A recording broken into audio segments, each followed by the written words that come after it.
採訪隊繼續分別喺同阿富汗接壤嘅巴基斯坦同埋新疆，為大家報道局勢嘅最新發展㗎。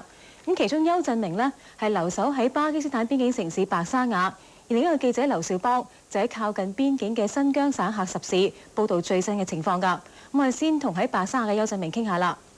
邱振明啊，英國首相貝利亞係咪好快就會到巴基斯坦訪問啊？係啊，貝利亞咧係會喺香港時間今晚8點半嚟到巴基斯坦嘅首都伊斯蘭堡嘅。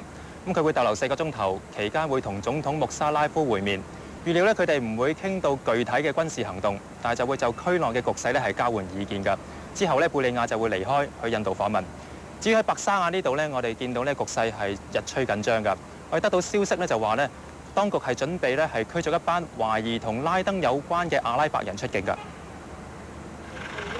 呢啲喺難民營嘅學校係由阿拉伯國家嘅非政府組織開㗎。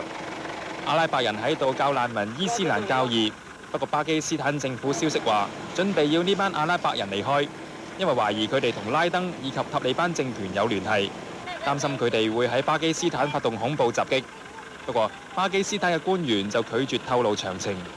涉及嘅有7個非政府組織，佢哋嘅工作人員包括嚟自蘇丹、伊拉克同埋敘利亞。呢啲被指為支持恐怖分子嘅國家。另外有報章引述政府消息話，已經禁止航機喺巴基斯坦境內飛高過3萬尺，以免一旦美國由阿拉伯海發射導彈打阿富汗嘅時候會擊中航機。政府唔肯證實呢個消息，只係話部分航線已經更改咗航道，好似由白沙瓦飛去首都伊斯蘭堡咁，但係就冇解釋點解要飛一條離開阿拉伯海比較遠嘅航道。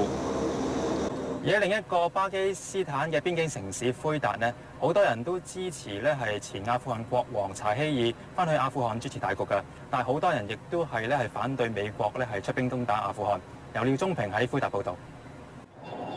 魁達地區嘅報章報導引述巴基斯坦方面嘅消息指，美國將會盡量避免直接使用巴基斯坦嘅軍事設施，以免導致國內進一步嘅反美情緒。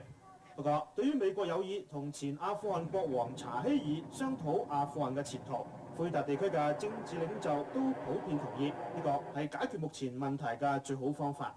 Educated people and others, there should be a united front, even including those people from Taliban who are democratic. The only man, I think, which can unite again this broken nation, Afghan, is the king. 而呢班魁達大學政治系嘅研究生同教授討論到美國應唔應該攻擊阿富汗嘅時候，就得到咁嘅結論。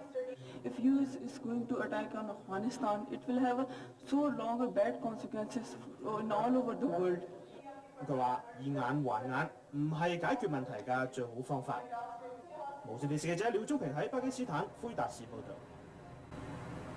另外美國參議院已經通過係撤銷對巴基斯坦嘅所有制裁，今後美國就可以向巴基斯坦售賣武器同埋提供經濟援助。